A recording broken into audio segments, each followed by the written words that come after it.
Olá, bom dia investidores e investidoras. Para quem não assistiu ao programa ontem, eu sou Verusca Goiking e estou substituindo o Thiago Salomão no Infomoney na Bolsa nesses 2 dias. E a super sexta tão esperada aí do mês chegou e eu queria dizer que fui pé quente aí enquanto Salomão esteve fora, já que ontem na abertura, enquanto a gente conversava, o Ibovespa atingiu aí, renovou máxima, mas deu uma desacelerada aí no final do dia por conta dos imbróglios políticos. A gente vai comentar sobre o que aconteceu, inclusive as votações aí da noite, na calada da noite.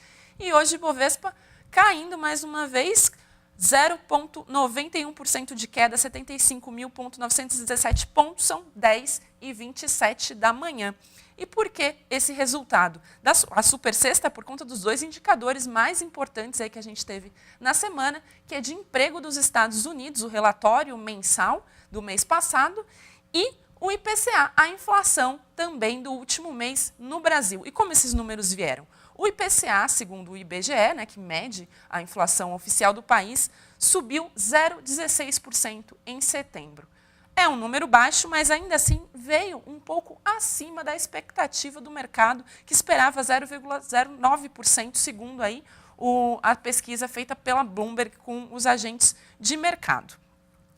O resultado, a inflação acumula desempenho abaixo do piso da meta fixada pelo governo, que para esse ano está com 4,5%, com tolerância de 1,5% para cima ou para baixo. Ou seja, então o piso está em 3% para esse ano, e de janeiro a setembro a gente acumula 2,5%. Desculpe, em 12 meses, nos últimos 12 meses, a inflação acumulada é de 2,54%. Ou seja, nós ainda estamos abaixo da meta e isso deve garantir aí a continuidade do ciclo de cortes da Selic, já que não é exatamente nenhuma surpresa. O Banco Haitong, inclusive, numa entrevista para a Bloomberg, já comentou o resultado de hoje de inflação e como teve um impacto importante sempre de alimentos, a gente 25% da inflação, 1/4 da inflação, o impacto vem de alimentos, e mais uma vez a gente teve esse impacto importante. Teve deflação, mas foi uma deflação bem menor do que foi observada em agosto, que chegou a ser de mais de 1% aí de queda de preços mesmo.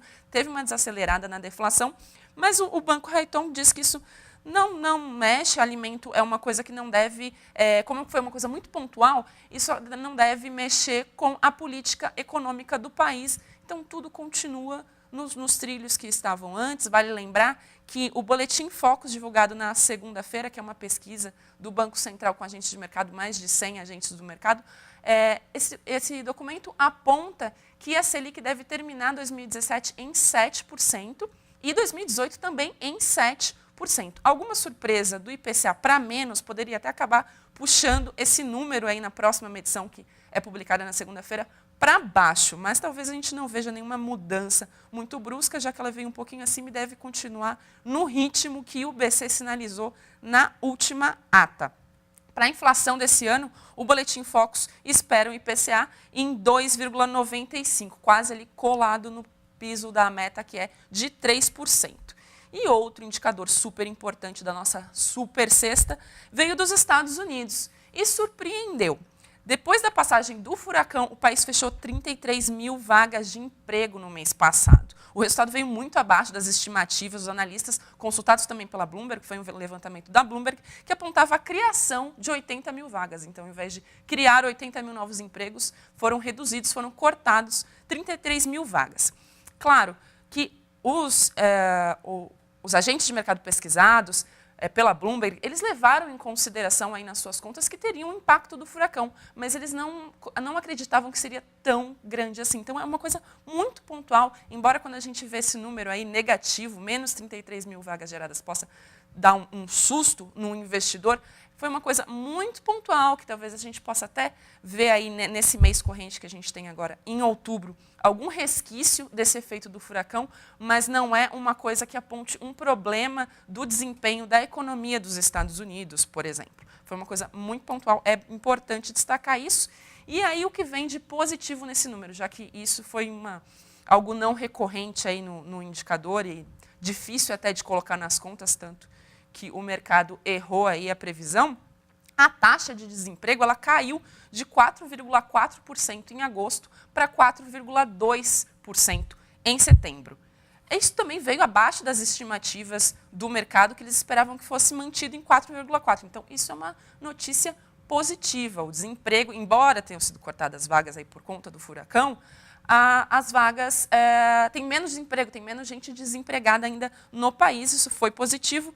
E mais ainda tem pesado sobre o resultado da Bolsa e nos mercados. O Ibovespa continua caindo 0,9% no momento, pressiona o mercado doméstico.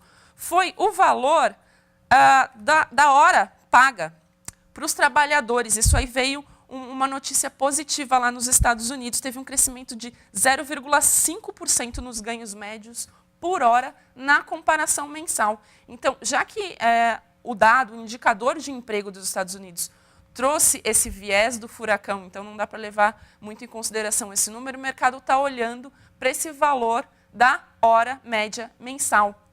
Como ele subiu, significa que as empresas estão pagando mais para as pessoas trabalharem, tem uma procura maior, né? O mercado está procurando mais por trabalhadores, então o mercado está aquecido, a economia está aquecida ainda, então isso também não deve mudar os planos do Fed de elevar a taxa de juros lá em dezembro, que é a previsão aí do mercado para a próxima elevação da taxa de juros nos Estados Unidos. E qual que é o impacto disso no nosso mercado? Por que a gente responde tão negativamente a isso?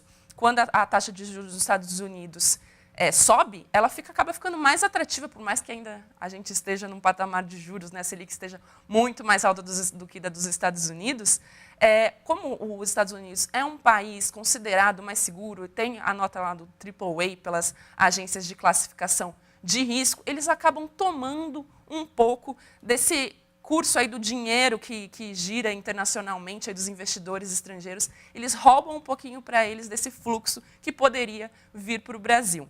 Então, como esse número, apesar das vagas fechadas aí em setembro pelo furacão, o número mostra uma força da economia, quando você fala do salário pago para o trabalhador, os agentes do mercado veem como positivo, mostra uma força da economia dos Estados Unidos e o fluxo de dinheiro acaba indo para lá, sai do mercado brasileiro uma parte, vai para lá e a gente vê esse resultado aí, Ibovespa caindo quase 1% nesse momento, 75.863 pontos.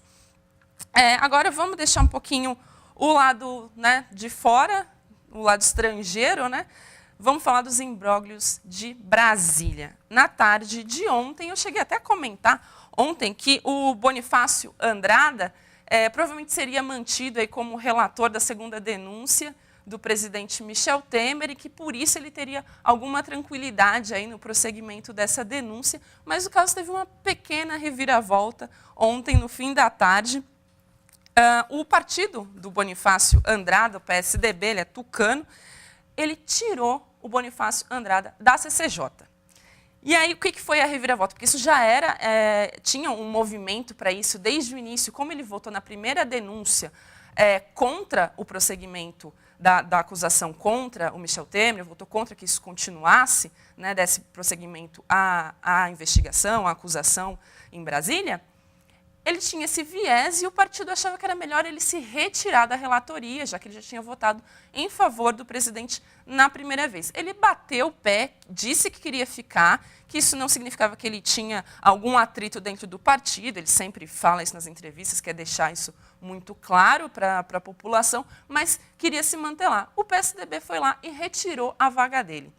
O que foi o movimento na CCJ? O PSC cedeu a vaga, que era do pastor Marco Feliciano, para o Bonifácio continuar dentro da comissão. Então, sai o Marco Feliciano, o Bonifácio continua lá, continua como relator e continua, né? A expectativa é que ele dê um parecer favorável ao presidente Michel Temer, né, e contra ao prosseguimento dessa segunda denúncia contra o presidente. Então, mais uma vitória, apesar da bagunça que rolou ontem. Espero que tenha deixado até claro para vocês essa história aí do partido tira uma pessoa e aí ele volta porque o outro partido cedeu a vaga, mas é a dança de Brasília, né, para atender às necessidades e às vontades que eles acreditam que seja importante para aquele momento. e que eles acreditam que seja importante no momento é manter o presidente por lá, já que tem essa perspectiva de que com a manutenção do Temer na presidência e sem nenhum obstáculo maior, sem que ele esteja envolvido em uma polêmica maior, sem que seja denunciado, a economia vai continuar aí nesse caminho de força que ela tem mostrado, inclusive até na Bolsa Ibovespa caindo 1,05 hoje por conta dos dados dos Estados Unidos, porque aqui os indicadores continuam bons. Falando ainda sobre política, de acordo com uma coluna do Estadão, deputados da base têm combinado entre si que está na hora de dar um susto no governo e entregar mais votos a favor da segunda denúncia contra o presidente. A coluna ressalta que não há risco da denúncia ser aprovada. Então, por que eles estariam fazendo essa pressão? Tem um acúmulo de insatisfação que está se espalhando perigosamente entre os aliados até do presidente Temer. Então, eles querem usar isso para fazer uma pressão, embora eles saibam que, no final, a denúncia vai acabar sendo negada, mas eles querem usar isso para fazer pressão no presidente para conseguir aprovação para os próprios interesses. Ainda no radar político, o ministro do STF, Luiz Roberto Barroso, autorizou o depoimento por escrito do presidente Temer no inquérito aberto pela Corte para investigar o suposto favorecimento da empresa Rodrimar, por meio da edição do chamado Decreto dos Portos. Aí o Temer está envolvido com várias questões aí na Justiça. Então, o Roberto Barroso, ministro do STF, autorizou que ele desse o depoimento por escrito. Nesse processo, só para a gente lembrar, o presidente é investigado por suposto favorecimento ilegal dessa empresa, Rodrimar, por meio da edição, que foi em maio desse ano, do Decreto dos Portos. A empresa teria sido favorecida e agora ele tem que dar uma explicação. Vamos para o noticiário corporativo de hoje. A gente tem bastante novidade de empresas. Agora são 10h39. Petrobras está aí na tela para vocês. A Petrobras, de acordo com a Reuters, ela vai avaliar o pleito de um comitê do governo federal por esforço da companhia para retomar o fornecimento de combustível a algumas termoelétricas que estão paradas, diante do cenário negativo de chuva das hidrelétricas, mas a demanda vai ser analisada tecnicamente. Isso quer dizer que, pelo menos aqui na teoria, que a avaliação sobre isso vai se dar de uma forma técnica, que eles vão observar a quantidade de chuvas, que a gente teve até um problema até no último mês, que foi extremamente seco, um dos mais secos dos últimos anos. A gente tem até a bandeira vermelha no patamar 2, que está sendo acionada aí pela primeira vez desde que a ANEEL colocou em vigor esse sistema de bandeiras para que a população pague um pouquinho mais caro na sua conta de energia para compensar esse valor das termoelétricas, que é uma energia que, para gerar, é muito mais cara do que da hidrelétrica. Além disso, nessa nova política de preços da Petrobras, ela anunciou um novo reajuste para os combustíveis, mas dessa vez foi para cima. Teve aumento de 1,90 no preço da gasolina nas refinarias e de 0,60 no preço do diesel. Os novos valores valem a partir de amanhã. Isso já, vamos ver se tem algum... Na Petro 4, queda de 1,38. Vamos ver a 3, como é que está hoje. Queda de 1,39. O movimento todo aí da Bolsa pressionado pelos dados dos Estados Unidos. E aí, além do lembrete que a gente dá do mercado corporativo para o mercado, para os agentes, para os traders, você investidor, se está marcado para amanhã a elevação dos preços nos combustíveis, nas refinarias é bom dar uma corrida também nos postos, porque eles costumam aumentar, revisar os preços bem rapidinho. A gente tem também notícia do Itaú Unibanco. O Conselho de Administração do banco indicou o Alexandro Brodel Lopes como novo diretor de Relações com Investidores. Ele vai substituir o Marcelo Copel, que ele vai desempenhar novas funções no Itaú. Ele vai ser diretor executivo, atuando nas diretorias de cartões e veículos, segundo o comunicado enviado à CVM. O Brodel é diretor executivo de finanças, risco de mercado e liquidez do Itaú desde abril de 2015, e agora ele vai acumular essas funções de diretor de RI. Para as siderúrgicas, a gente teve uma notícia que foi confirmada hoje, mas a gente sabe que tem algumas notícias que rolam de bastidores e acabam mexendo com o preço do papel, mesmo antes dele ser comunicado oficialmente, e as ações das empresas siderúrgicas sentiram esse movimento Ontem, a União Europeia decidiu taxar o aço laminado a quente no Brasil, Irã, Rússia e Ucrânia. É uma taxa antidumping. Foi uma queixa de siderúrgicas europeias de que o produto usado para construção e maquinário estava sendo vendido a preços extremamente baixos. A tarifa antidumping vai ser de 17,6 a 96,5 euros por tonelada a partir de amanhã. Vamos dar uma olhada como as empresas têm reagido a isso. Ontem já teve perdas no final do dia, porque essa notícia já era aventada aí no mercado. Usiminas zerada.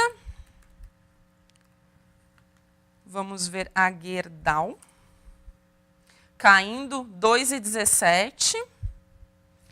E a CSN, né, que também é afetada por essa medida antidumping da União Europeia, caindo 2,37. O mercado inteiro, né, puxado para baixo por conta dessa notícia do indicador dos Estados Unidos, que mostra uma força da economia lá fora. Isso leva fluxo de dinheiro daqui para lá, mas a gente percebe que, por exemplo, CSN caindo mais que o dobro do Ibovespa nesse momento, porque tem essa pressão adicional da taxa antidumping, que vai pegar aí nas vendas das empresas brasileiras para a União Europeia com essa taxa a mais.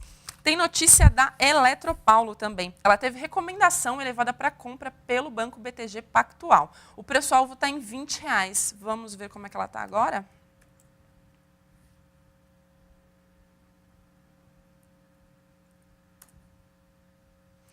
R$15,02, subindo bem. Teve notícia da Eletropaulo ontem também, que ela assinou um memorando de entendimento com a Eletrobras, então a ação já tinha subido e segue em alta com essa recomendação de compra do BTG. Lojas Renner, no final do último pregão, o BB Investimentos também revisou a recomendação da Lojas Renner de Market Perform para Outperform, que é em linha com o desempenho do mercado, que é o benchmark, aí, o Ibovespa, com o Outperform, que é acima do desempenho do mercado, equivalente de neutra para compra. Então, foi uma melhora aí na perspectiva e o preço também foi elevado de 25,10 para o fim de 2017 para 44 no fim de 2018. Dá uma olhada enquanto está a Renner agora, já tem esse impacto. 0,05, está caindo menos do que o mercado, né? De acordo com os analistas, só para dar aqui uma explicação do porquê que eles elevaram tanto aí o preço-alvo, foi de 25,10 para 44, embora tenha esse ano de diferença, né, que 25,10 era para o fim de 2017, R$ 44,00 para o fim de 2018, a Renner negocia com prêmio em comparação com os pares nacionais e internacionais. Isso pode ser justificado porque a empresa é o principal player no mercado brasileiro. Então, é um player importante no mercado de consumo, varejo, aí, por isso essa recomendação de compra. Porto Seguro também teve mudança na recomendação. Os analistas do Credit Suisse reduziram a recomendação para underperform, ou seja, abaixo da média do mercado. Ela saiu de neutra para venda. Então, eles acham que não vale mais a pena entrar em Porto Seguro. Vamos ver o desempenho das ações hoje. Cai 1,82. O preço-alvo, em 12 meses, também foi cortado. Estava em R$ 33,00, ou seja, já estava abaixo do preço que a gente tem hoje, que está em R$ 37,14. Então, eles já viam uma desvalorização dessa ação e reduziram a... Não, ele está em 33 agora, foi um downside de 13%. Então, ele já vai cair pelo menos uns R$ 4,00, R$ 4,14 abaixo do preço que a gente tem agora. Oi, ontem a gente falou sobre a Oi, né, que um empresário egípcio que tinha bala na agulha para comprar a empresa, mas não queria entrar, estava desistindo, né, pensando em desistir do negócio por conta de todas as confusões que envolvem a empresa, inclusive de atrito na sua cúpula. A gente tem mais novidade. Segundo o Valor Econômico, o Conselho de Administração da Oi aprovou numa reunião realizada ontem, por enquanto a gente não tem essa confirmação, a proposta de plano de recuperação judicial da companhia e ele vai ser submetido a uma assembleia de credores marcada para o dia 23 desse mês. Ainda segundo o jornal Valor Econômico, a nova versão desse plano de recuperação conta com o aval da diretoria da Oi e eles citam, né, a divergência entre os administradores e acionistas que impediram a aprovação do plano na reunião da semana passada. Então parece que depois de tantas brigas agora eles entraram em um acordo. Na época, né, na semana passada, a Anatel chegou a divulgar uma nota dizendo ter notado indícios de conflitos de interesse na posição defendida por acionistas. Então, a Oi continua aí numa situação complicada, mas parece que agora, pelo menos, eles chegaram em um acordo. Vamos dar uma olhada como estão as ações, se o mercado viu de forma positiva, sobe 1,42. Parece que os investidores ficaram animados, pelo menos a empresa continua numa situação financeira bastante difícil, mas pelo menos a cúpula da empresa parece estar entrando em um acordo. Kroton, ontem a gente falou, né, sobre as recomendações do Bradesco BBI para as educacionais, tinha uma boa perspectiva para as educacionais brasileiras, e aí tem mais notícia hoje. O Valor Econômico informou que a Kroton deve fechar a aquisição de um colégio ainda nesse ano. Isso foi uma notícia do dia 4. E aí a CVM foi lá e pediu explicação da Kroton. E ela disse que está constantemente buscando e avaliando aquisições e investimentos no mercado em que atua. Ou seja, só disse que continua procurando, não confirmou a informação divulgada pelo Valor Econômico no início da semana. E a Kroton continua e diz que, dado o estágio atual das conversas, entendemos não haver informação que possa ser considerada relevante. Então, eles admitem que tem conversas para aquisição, mas não tem nada em estado avançado. Kroton, vamos ver como o mercado reage.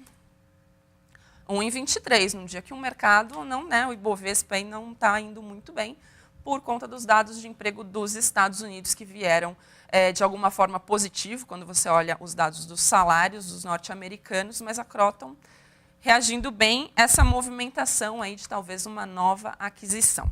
Lojas Marisa. A Marisa contratou um empréstimo de 100 milhões junto ao Banco Safra. A companhia deu essa notícia ontem à noite, por um comunicado enviado à CVM. O empréstimo saiu com taxa média de 117,6 do CDI, com vencimento para 2019, março e setembro de 2019 e março de 2020. Para que eles precisam desse dinheiro? Eles explicam. Os recursos líquidos vão para a captação, né, vão ser para o reforço de caixa e alongamento do perfil de endividamento da companhia. Vamos dar uma olhada aqui. Opa. Lojas Marisa, subindo 0,33. A gente vê que varejo não está indo, né? A Renner estava praticamente zerada, as lojas Marisa subindo um pouquinho, hoje não está sofrendo tanto quanto o Ibovespa no geral, com os dados dos Estados Unidos. Vale lembrar, ontem a gente conversou um pouco sobre essa história de empresas alongando a dívida.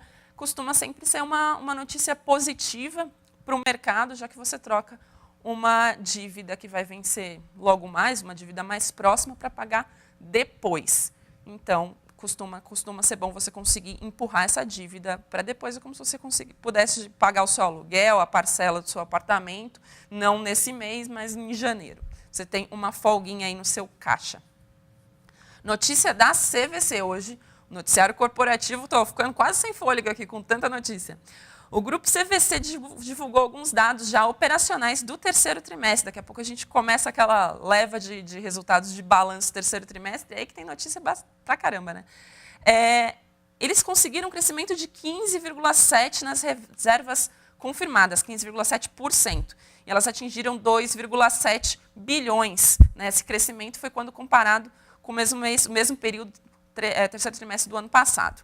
A empresa diz que o aumento se deve principalmente ao forte crescimento dos segmentos internacional e marítimo. Então, você vê que a CVC continua mostrando uma resiliência, mesmo num ambiente econômico que agora nós estamos melhorando, mas a gente veio de uma recessão aí de 2 anos, pior desempenho do PIB desde 1931, e a CVC mostrou resiliência e é uma favorita de vários investidores, justamente por mostrar essa força num momento em que a economia não teve um desempenho bom, né? Teve um desempenho bem ruim. Então, a expectativa é que quando a economia começar a deslanchar, ela consiga aí ter um desempenho ainda melhor. E a gente tem recomendação também para a CVC, do BTG Pactual.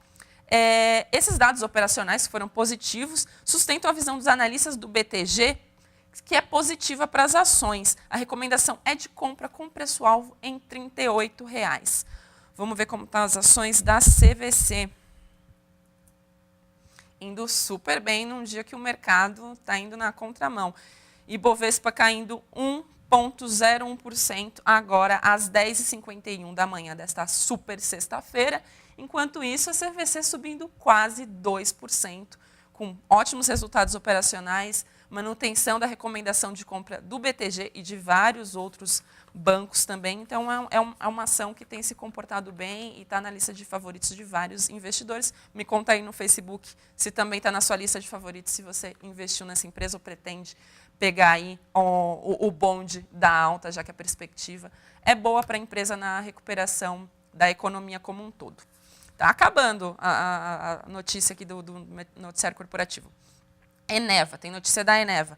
Ela levantou quase 1 bilhão em uma oferta subsequente na Bolsa. A ação foi fixada em R$ 11,00, abaixo do piso da faixa indicativa, que era entre R$ 13 e R$ 16,00. As ações começam a ser negociadas dia 9 de outubro. Ontem, o papel da companhia fechou a 11,80, com queda de 10,7% no quarto pregão consecutivo negativo. Vamos ver como é que ela está hoje? Eneva, recuperando aí das perdas, 3,39% de alta, mostrando aí uma recuperação depois de 4 pregões fechando no vermelho e depois de um belo tombo de mais de 10% de queda ontem. BRF, teve dança das cadeiras na BRF também. Ela comunicou que seu conselho de administração aprovou o início do projeto de sucessão do seu atual diretor, vice-presidente de Planejamento Integrado e Supply, Leonardo Almeida. Ele decidiu deixar a companhia por motivos pessoais, mas ele vai continuar exercendo as suas funções até 31 de dezembro deste ano. Quem vai substituí-lo é Elcio Mitsushiro Ito. Ele tem 20 anos de experiência e os últimos 6 ele está na BRF e assume o cargo do Leonardo a partir de janeiro do ano que vem. Tem mais notícias de bancos, a gente falou um pouquinho de Itaú, que teve dança de cadeiras aí, né? Mas agora a gente tem uma que pode afetar o mercado de bancos em geral, porque os representantes dos poupadores voltam a se reunir hoje, em Brasília. A discussão é o acordo sobre ressarcimento de perdas ocasionadas pelos planos econômicos da década de 80 e 90. A gente sabe que essa novela vem rolando já tem um bom tempo, então, dependendo do que for decidido, aí pode vir a atingir as ações de bancos. Vale a pena ficar de olho no que vai sair dessa conversa. O Estadão apurou com uma fonte que acompanha as negociações mais próximas, né, que o encontro servirá para discutir o desconto que deve ser aplicado dos montantes a serem ressarcidos aos poupadores. Essa já é a fase final das discussões, por isso é bom ficar de olho se você tem ação do mercado financeiro, né, do mercado de bancos, ou se você pretende entrar nesse mercado, fica de olho no que vai ser discutido. As entidades que defendem os poupadores apresentaram uma proposta de desconto que ficaria entre 15% e 20%, dependendo da categoria que a ação está enquadrada. Esse parâmetro já foi apresentado à FEBRABAN na última reunião em setembro e leva em conta acordos fechados pelos próprios bancos na Justiça nos últimos anos. Então, é acompanhar de perto como fica, vamos dar uma olhada. Eu falei de Itaú, que teve dança das cadeiras, tem essa notícia aí também para a gente ficar de olho em reunião.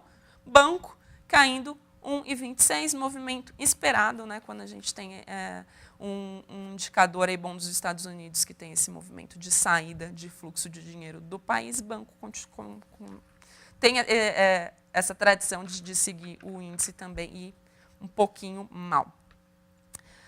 Lojas Renner, falando aí de nova recomendação. Saiu de Market Perform para Outperform, média do mercado para compra. 25,10 para 44. Eu falei já, né, que negocia com prêmio. Cosan, então. Já estão careca de saber aí da Renner, vamos falar de Cosan. Subindo 0,26, a Cosan teve sua recomendação cortada pelo Morgan Stanley, passou de compra para neutra. O preço-alvo foi elevado de R$ 35,00 para R$ 39,00, que é quase o que a gente tem aqui, né? 38,28. O preço-alvo foi elevado, mas a expectativa foi cortada de compra para neutra.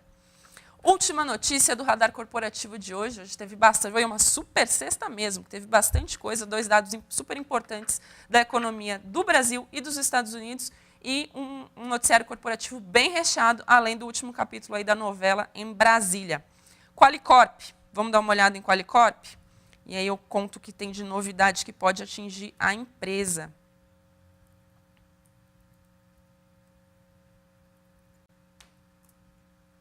Caindo 0,32. A notícia não é ligada, a empresa não é nenhuma recomendação, mas a gente tem uma novidade para o setor onde ela atua. O ministro da Saúde, Ricardo Barros, ele defendeu ontem, numa reunião com o Conselho Nacional de Saúde, a mudança na regra que impede o aumento dos planos de saúde depois dos 60 anos. Na avaliação do ministro Ricardo Barros, em vez de proteger, a norma expulsa pessoas mais velhas da saúde suplementar.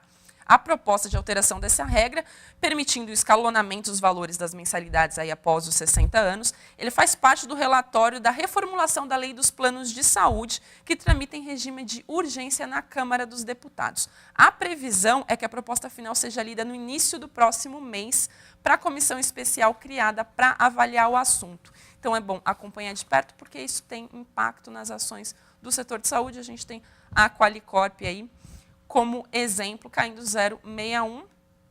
São 10h57. Hoje a gente ficou bastante tempo conversando, né? O Ibovespa caindo 0,89, 75.938 pontos.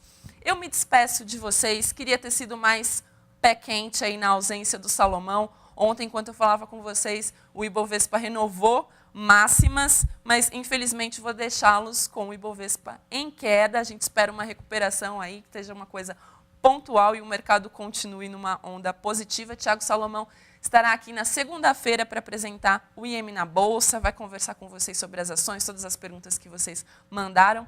Só lembrando, eu comentei isso no programa de ontem, vou falar isso novamente para quem não viu, ter uma resposta. O Salomão, ele é um analista certificado, então por isso toda vez que vocês mandam, às vezes só o código da ação perguntando alguma coisa, ele pode responder a vocês sobre o futuro dessas ações, se vale a pena comprar, se é para manter posição, se vende, o que pode acontecer. Eu não tenho essa certificação, então não estou autorizada, não posso falar sobre isso com vocês, ok? Não posso me responsabilizar oficialmente pelo que vocês vão fazer aí nos investimentos, mas trouxe esse giro de notícias, espero que ajude aí no negócio dessa super sexta aí, que vocês façam bons investimentos. E espero ter substituído aí o Salomão, mais ou menos aí a altura do que ele consegue levar para vocês de informações. Foi muito bom estar aqui com vocês. Muito obrigada pela audiência nesses 2 dias.